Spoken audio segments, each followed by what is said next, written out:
This session will be recorded. Rogelio is my first name. I go by my middle name, Max. Got it. Perfect. Well, Max, thank you for the very, very generous introduction. Thank you to the good folks at Miami-Dade College for the occasion, and to all the attendees for chiming in and beaming in. With the kind introduction behind us and a word or two about Circle at the outset, want to provide a guided conversation on the future of money and payments. So before joining Circle, I was one of the founders of the Libra project, which many around the world will remember. Back in June of 2019, the Facebook project was brought to life. And with it, I think, accelerated a pretty deep global conversation about the future of money and payments. And then fast forward today, what Libra was aspirationally, Circle is operationally. And Circle as a company is now a 10-year-old firm this year. And our core innovation is a digital dollar known as USDC that is 5 years old today. And cumulatively, USDC has helped process more than $9 trillion in on-chain transactions and has created, in my mind, a really powerful innovation that can not only drive financial inclusion, it can help promote responsible financial services innovation all over the world, and critically contribute to this idea of protecting the integrity of the global financial system. So let's dive in, and I'll walk you through a presentation that I've given to a number of organizations around the world, but very excited to provide to you today. And this presentation really is a tale of crypto, money, stablecoins, and so-called central bank digital currencies. So we'll dive into this discussion. A little bit more about me, but we'll share the slides. Born and raised in Puerto Rico, have had a novel career in a number of different sectors, including risk management, national security, as an entrepreneur, and today at the very cutting edge of how money moves around the planet. So because we're in an academic setting, it wouldn't be the same without a learning journey. And so hopefully by the end of this presentation, you'll walk away with at least a bit of an understanding of what is money, what are central banks thinking, and are new innovations not only in digital currencies, blockchain, and crypto finance, but also in fintech. Are these innovations completing the financial system, or are they competing with it as disruptive forces? So we'll dive straight ahead and talk about this question of what is money. So the building blocks of money is that it has three criteria, according to economists. The first is that money is a store of value. The second is that it is a unit of account. And the third is that it is a medium of exchange. But there is an important piece of the puzzle here, which is that in many countries around the world, oftentimes the physical money being issued by the public sector via their central banks are oftentimes not worth the paper it is printed on, or the metal it might be minted on. And today, 50% of the world's populations are often subject to hyperinflationary domestic currencies. And yet, despite the conversations about cryptocurrencies and blockchains and Bitcoin being substitutes for money, 60% of the world's transactions are still in cash. And so you could argue, if cash is king, is the advent of digital currencies queen. And so we'll look at these topics, but those are the core pillars of defining money. The other really interesting piece of the puzzle, and this is borrowed from the historian Yuval Noah Harari, which is that our species, humanity, has a pretty unique property to it. And frankly, one of the things that separates us from other advanced species on the planet is our ability to ascribe our collective beliefs to often amorphous concepts and institutions. And for example, trust in democracy is a societal conceptual framework. Trust in money, equally, is a societal conceptual framework. And so today, more than 200 million people around the world have ascribed that societal conceptual framework into crypto finance. And so that, in my mind, is a genie that you cannot put back in the bottle. But then there's some interesting, perhaps rhetorical, if not polemical, questions that emerge when you talk about money and digital finance, which is this one. Is it really your money if you have to pay someone to hold it for you and ask for permission to send it? And candidly, one of the real breakthroughs of digital currencies like USDC and digital cash is that it not only ascribes to the holder a quality of personal property, it allows the holder of these innovations, courtesy of the fact that most of us have an internet connected basic device in our hands, it allows you to control for how you send, spend, save, and secure that digital currency. So we'll dive in a little bit on how these innovations are starting to come together. So then let's talk about the role of central banks and how central banks are approaching the digital transformation discussion in the 21st century. And I call it to CBDC or not to CBDC. So first, we have to situate where the types of monies that we're talking about live. And so not long ago, the Bank for International Settlements, which you could argue is the central bank of central banking, produced this document or this graph known as the money flower. And if you look at the money flower, if you could see my cursor, there are 4 primary petals to the money flower, each of them overlaid in different areas. Widely accessible forms of money, digital forms of money, central bank issued forms of money, and finally peer-to-peer forms of money or token-based money. So cryptocurrencies are highlighted right here in that they would straddle bits, different pieces of the puzzle. However, many end users, given the proliferation of cryptocurrencies and the hard reality that not all of the digital currencies in circulation are created equal, as we learned the hard way last year in 2022, with the collapse of the so-called stablecoin Terra Luna, not all of these innovations are created equal. But nonetheless, they all inherent aspects of the property of transmissibility and of being cryptographic tokens. Central banks, perhaps conveniently, are trying to argue that the idea of a digital currency should follow the pathway of being publicly issued and would have features of each of these aspects of the so-called money flower. But we should, and we will ask questions in today's presentation about whether or not this is an appropriate innovation and what type of societal boundaries should there be between the public sector, the private sector, your wallet, and how you spend your money. So today, and what I'll point out is right now, something like 114 central banks around the world, representing more than 95% of global GDP, are in some degree of study, analysis, and or a pilot project with regards to issuing central bank digital currencies. And so this is a map from the Atlantic Council's Geoeconomics Center. They have a phenomenal resource known as their CBDC tracker, and they're now developing a complementary resource looking at cryptocurrency regulations and related analysis of how the world is approaching the future of money and payments and this type of competition. Some are likening this to a digital currency space race.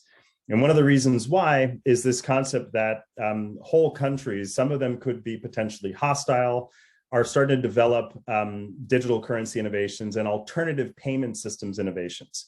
And one of the concerns that we would see is that there's the potential that many of these might be sanctions resistant or non-responsive to things like the Office of Foreign Assets Control here in the United States, or sanctions against aggressive countries like Russia and its war of aggression in Ukraine. And so this question of, is it a digital currency space race or not, is a big public policy matter, but it also has galvanized a pretty deep global conversation, and one here as well in the United States about the national security boundaries.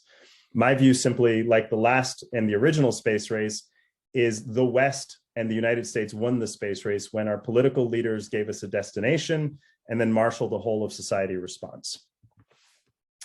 But one of the really critical pieces of the puzzle, and this is where I try to hold up a mirror to the central bankers, policymakers, and regulators around the world, is that, the to CBDC or not to CBDC question really historically was never widely favored when you look at the types of speeches and the public sentiment that central bankers had when they were talking about this concept.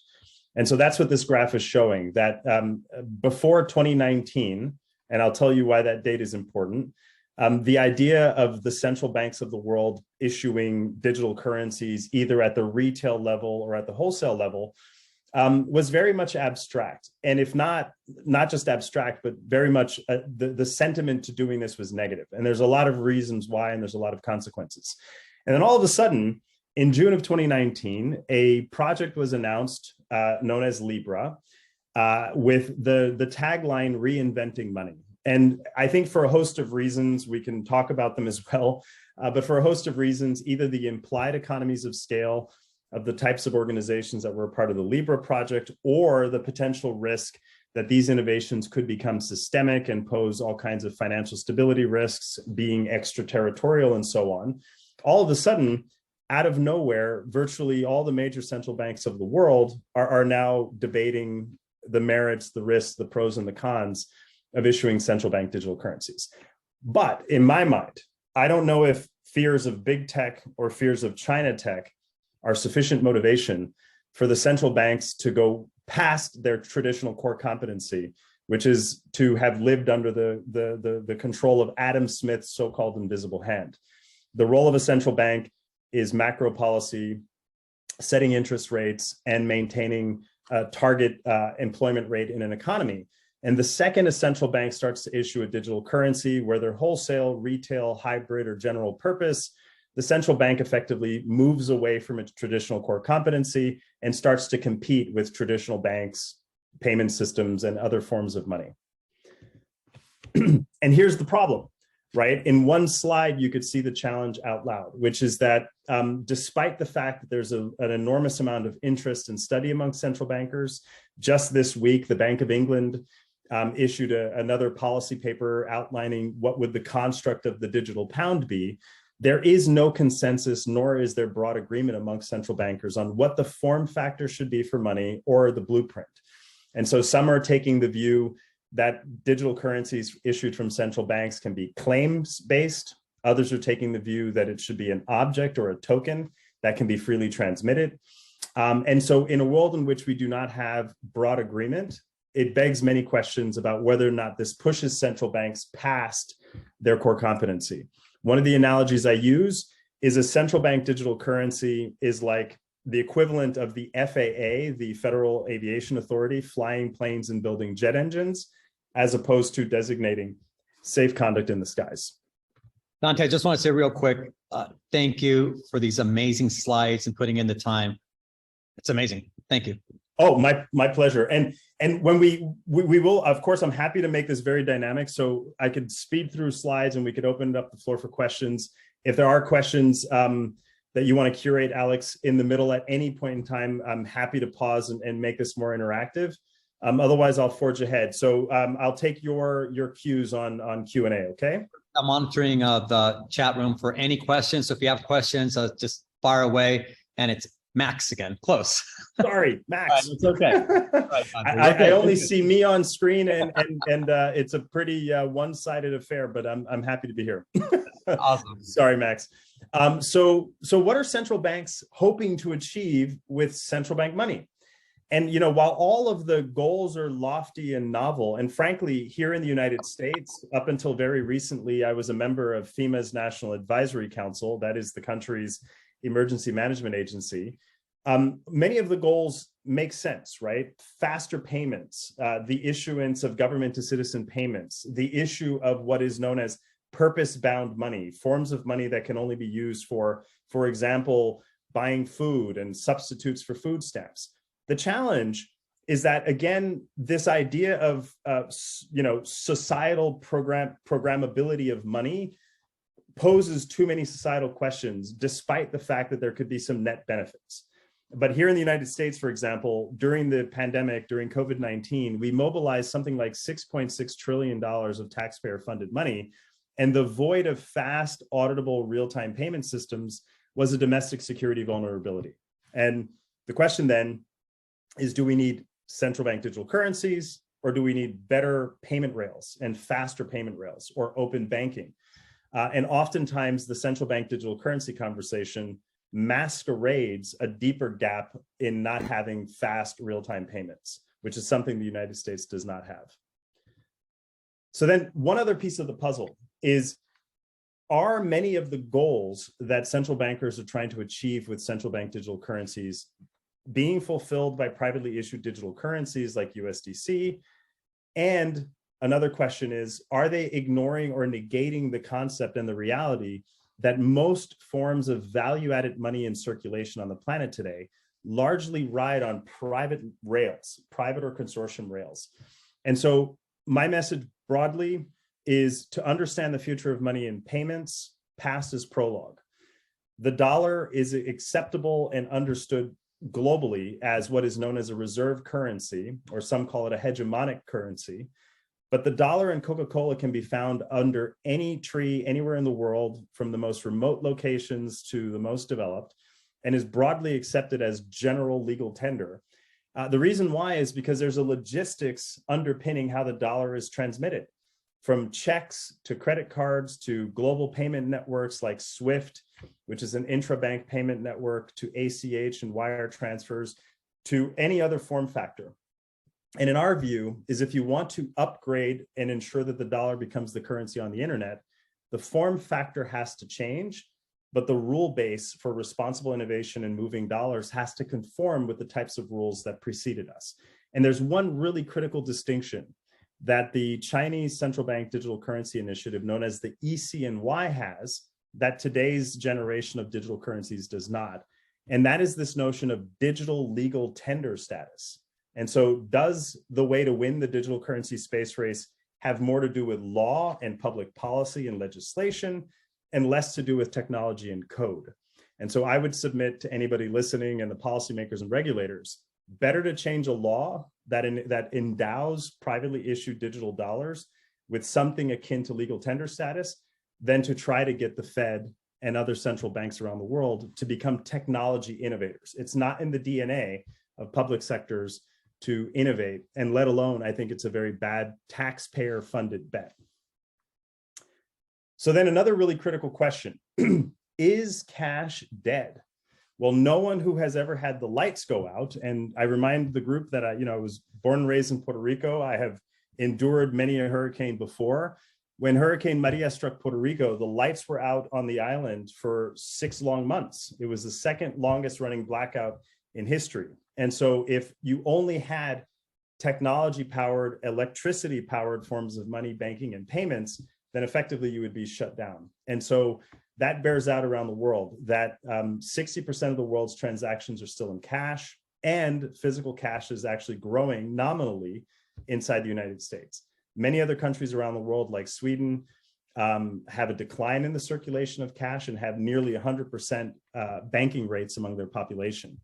But what you want, and I think what we should aspire to, is what I would classify as omni-channel payments, forms of money and payments that are always on, with the transmissibility and the safety and soundness of the internet, but also forms of money that are anonymous and privacy preserving. And the ultimate form of anonymous, privacy preserving money is actually physical cash. In fact, if you went to a regulator today, by today's regulatory standards, and you ask them, I have this great innovation called cash, it's likely they would not approve it because of its opacity, its physical limitations, and ironically, in the context of a public health emergency like COVID-19, cash actually is a vector for spreading disease. Not only is it the vector for illicit activity, it is the money of choice of criminals in no small measure because of its lack of traceability. Dante, real quick, Yes. Unless I misheard, that the usage of cash, physical cash in the United States is growing. That's new information to me. Mm-hmm. So what is the root of that? Why? How? Yeah, well, so, and again, when I say growing, it's a very, very nominal number. I mean, the chart here just shows up till 2017. I need to refresh that to capture more recent data. It's very nominal. And part of the reason it grows is because of the replacement cycle. Money has a half-life. It doesn't have an open shelf life forever. So if you look at an old dollar bill from 10 years old to 20 years old, you can see that it's starting to it has tatters and just poor physical condition. So some of the replacement cycle is, of course, is just that. The other piece of the puzzle, during the pandemic, the then Secretary of the Treasury, Steve Mnuchin, actually went out to the public and said, you need to put more coins and money into circulation because the physical supply chain of moving cash back into the banking system was hampered. So the piece that's interesting is that, again, at the peak of the COVID-19 pandemic, some countries resorted to actually laundering their money because they were afraid of the spread of this novel virus. But as a general matter, if you care about domestic payment security, and if you care about global financial security, then what you want is as many forms of transmission of money as possible. That makes sense. And not having one pretending to be a substitute for the other. Optionality in payments and money is powerful. Great answer. Thank you. Yep. And so should there be reasons for concern that 114 central banks, including here in the United States, the Federal Reserve System, are thinking about this idea of a digital dollar, one issued from the public sector as opposed to issued from the private sector like Circle's USDC? And so there are some really interesting questions that in my mind haven't been entirely debated nor answered when it comes to public policy for digital currencies. One of them is really this, which is that a central bank digital currency is the digital twin of its underlying currency. And so it's the sum of the parts. And a Zimbabwean dollar issued as a Zimbabwean digital currency would literally be the sum of the parts. And so if it's a hyperinflationary currency already, then what good would a digital twin be other than the sum of the parts? And so that point is really, really critical. The former Secretary of the Treasury, Hank Paulson, made exactly this point, as many were arguing that if the United States didn't follow China's example, then the dollar would lose its global status, it would lose its relevance, and over time, US soft power and economic influence around the world would decline. I don't take such a dim view of the future, but that's one of the arguments that people make. There's also a really powerful set of ironies in the fact that central bank digital currencies would pose direct risks to the two-tiered banking system.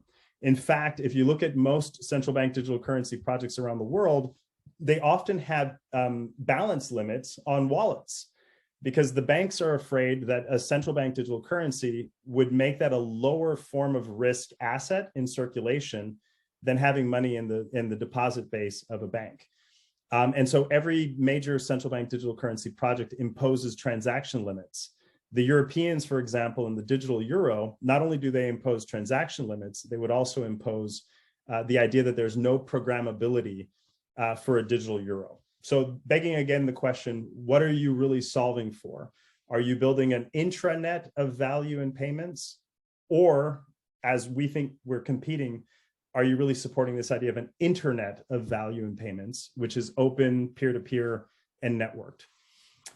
There's a lot to be concerned about with privacy. I've gone as far as saying that the concept of central bank digital currencies really pose deep privacy and censorship risks, so much so that candidly, I think they're anti-democratic innovations. Lots of studies on these questions. For example, here in the United States, the team at the Fed, the Boston Federal Reserve Bank, have led a project known as Project Hamilton.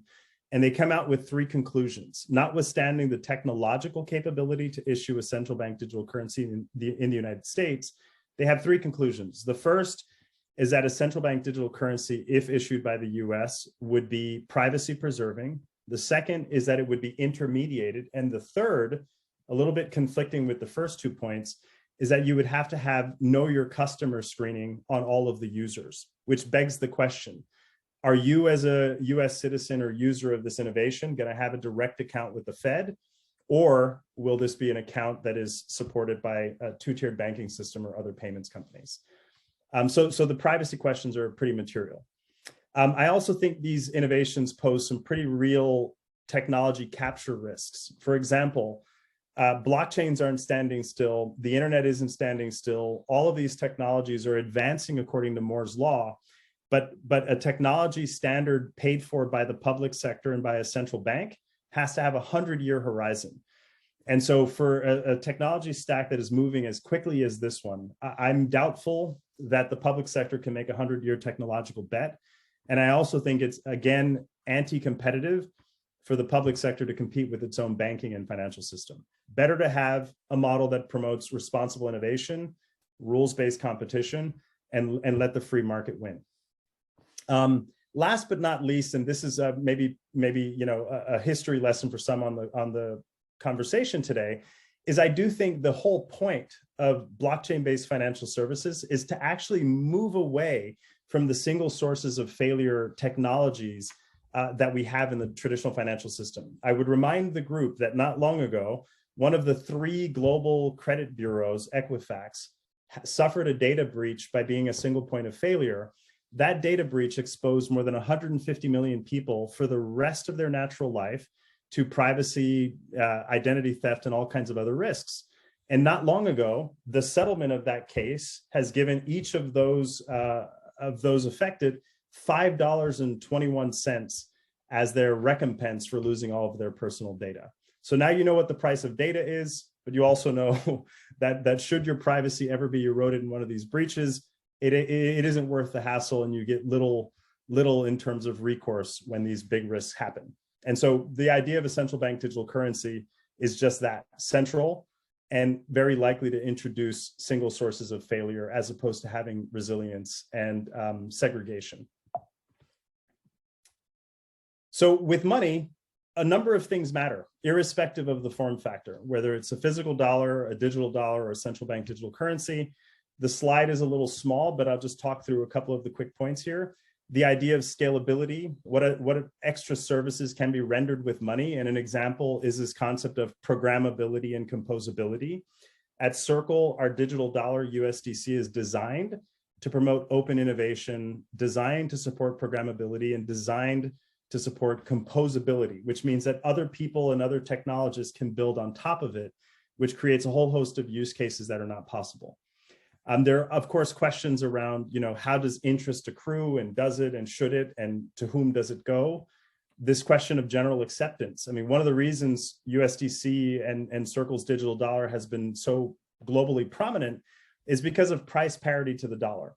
This takes an extraordinary amount of work to build up that kind of price parity, but it also requires a settlement network so that it's not a form of money that is stuck, what I like to call monetary airline miles, but rather a form of money that is enjoyed and interoperable with traditional payment systems. There's a whole host of other questions related particularly to blockchain-based finance around the challenges and, candidly, the advantages of anonymity and pseudonymity. That, again, to be money, it has to meet the 3 criteria we discussed at the outset, but it also has to afford the end users this concept of privacy, that to the right of lawful, the use of money should be as free as possible, irrespective of its form factor, which is why I think, again, a lot of the political considerations around central bank digital currencies have not been entirely answered, least of all in democracies. Dante, we have our first question. Excellent. And I'll just read it verbatim. It says, what is better, centralized CBDCs or decentralized crypto? Yeah, well, and I hope, if anything, some of the nuance I'm outlining would say that it is not one or the other, but that if you had a choice, depending on what you care most about, you would opt for a privately issued innovation and you would opt for decentralization if what you want is to approximate the properties of cash. If you want digital cash, which is something I can transmit to you and you could transmit to me, and the settlement is as fast as that transmission occurred, then you're going to err on the side of privately issued innovations like USDC.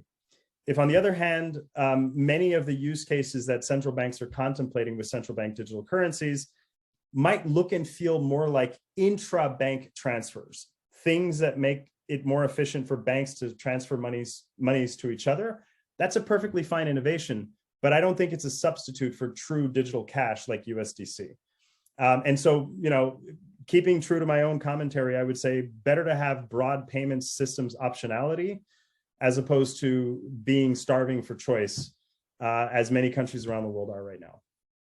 Now, that was an amazing explanation, differentiating stablecoins, if you will, from decentralized crypto. So my question to you now, and I've been trying to answer my own question. It's, if I had to sell, again, my profession is marketing. If I had to sell a digital coin, USD, versus a credit card, and explain this to an 8th grader, what's the difference? Yeah, well, it's a great question. Why invent a digital coin when you've got credit cards? I don't understand. That's a very, very good question. And candidly, a lot of people have by no other advantage other than their postal code of birth, have very little appreciation of what is a digital currency solving for if you were lucky enough to win the postal code birth lottery. If on the other hand, and I'll get you a very precise answer, but if on the other hand, you're one of the 1.7 billion people who was not so fortunate to have won the postal code birth lottery, and you're unbanked or underbanked, then the advent of digital currencies and the advent of device-centric banking and payments, armed with nothing more than a basic digital wallet and a basic low-cost internet-connected device, is to banking and finance and payments what global messaging services was to connectivity and communications. And that if to be banked requires brick and mortar banking and all of the traditional ways that we've been doing finance for the last many hundreds of years, then that cross-section of humanity is in deep trouble. In the same way that if to have access to telephony and the internet required fixed line infrastructure, then billions of people were going to be on the margins of connectivity. So that's the analogy. Now, what's the difference between a digital dollar like USDC and a credit card? A credit card is a closed proprietary payment network. Over 70 years, Visa's anything but universal, even if it might feel ubiquitous everywhere you go, it isn't accepted everywhere. And what you're transmitting with a Visa transaction is merely debits and credits on different ledgers with a fee along the way. What you're transmitting when you pay with USDC is direct transfer of the payment instrument, the digital bearer instrument. And it's the equivalent of giving somebody $1. I would say, if I were to give you $1 right now, it would go as far as my arm could reach. If on the other hand, that dollar was uploaded onto the internet, kind of like turning your CD collection into MP3s.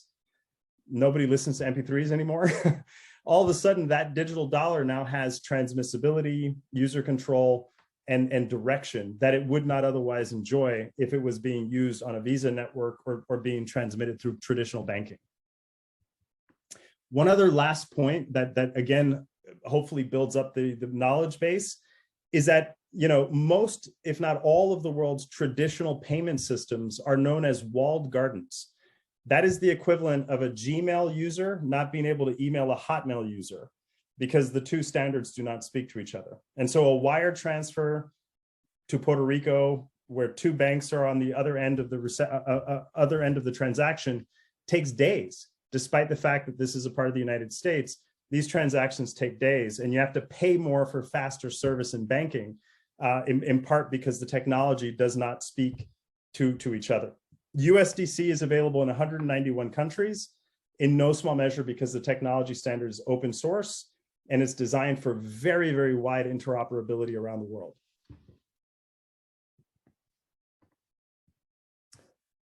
So I'll forge ahead, and then obviously more questions, bring them in, and then soon the slides will magically disappear.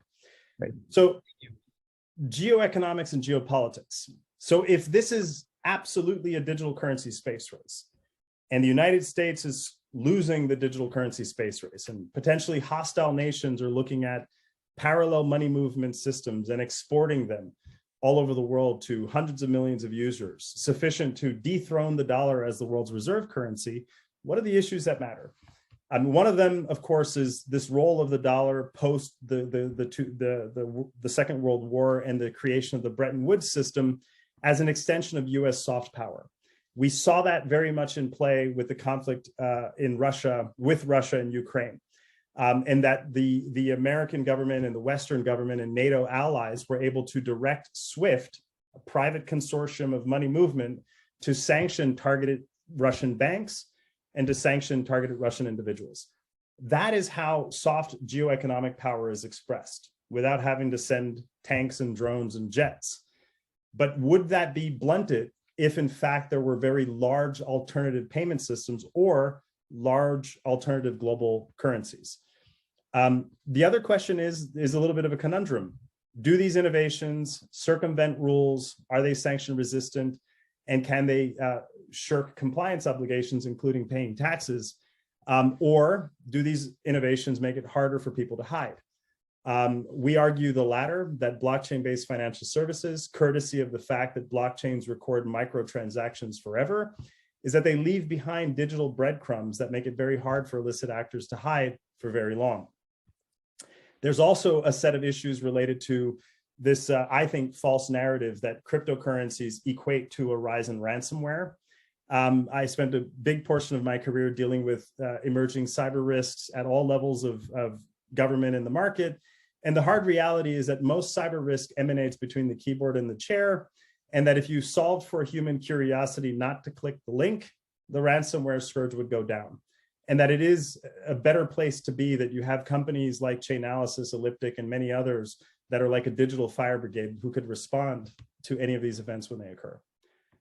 The last piece of the puzzle here is this question of, yes, using new emerging technologies in banking and finance can often introduce new risks.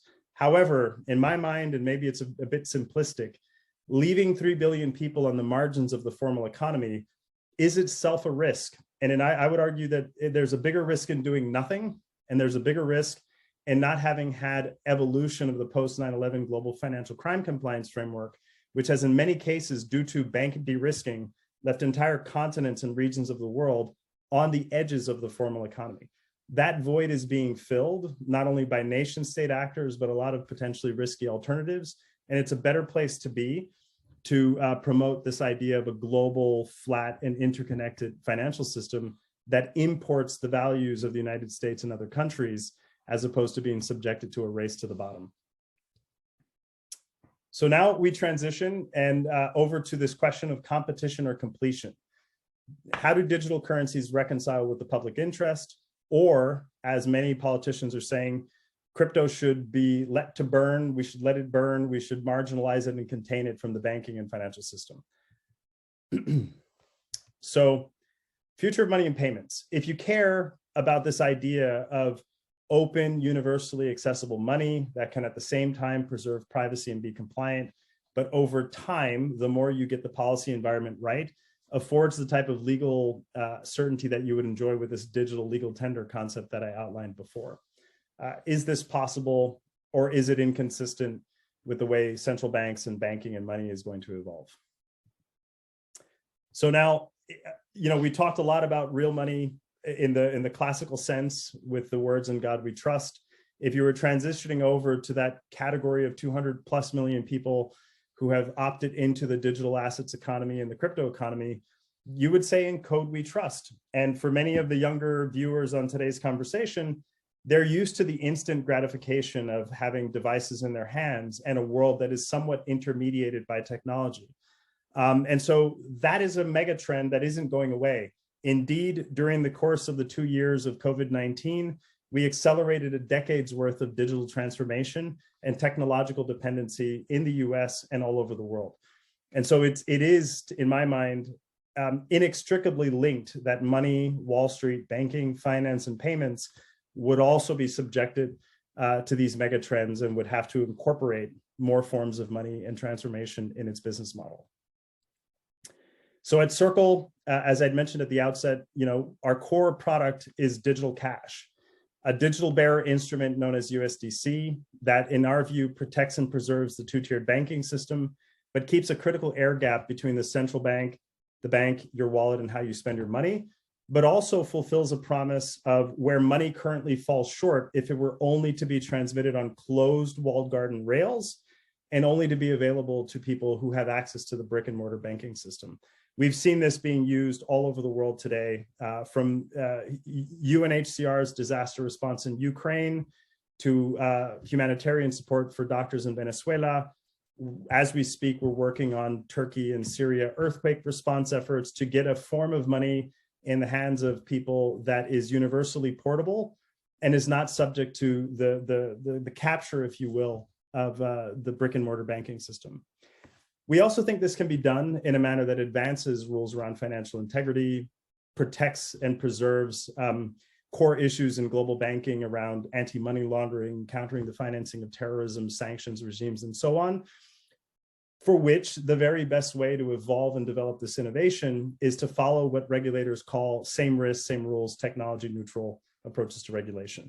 It's a hot topic here in Washington amongst regulators and policymakers, but we think it's a critical piece of the puzzle. And wouldn't it be great to avoid the risk of the erosion of privacy, of this risk of an Orwellian state where someone somewhere inside a central bank has a big red button and they could deplatform people from their money? We think that feature of having an intermediated financial system is pretty powerful. That happened to me, BlockFi. I was going to say, my BTC and 2 ETCs, bye-bye. No kidding. And I was going to say, last year was also a very, very powerful teachable lesson in the perils of internet funny money, crypto companies without a business model, and not trusting promissory statements made on Twitter, whether they were from Do Kwon, who promised that Terra Luna was the next best thing since sliced bread, or the collapse of FTX in between. Last year was crypto's .com moment. And from the other side of that, we think durable companies, durable business models will prevail. But nonetheless, you're absolutely right. Not your keys, not your crypto would be a teachable lesson. And so we think finally, look, the innovations aren't going away.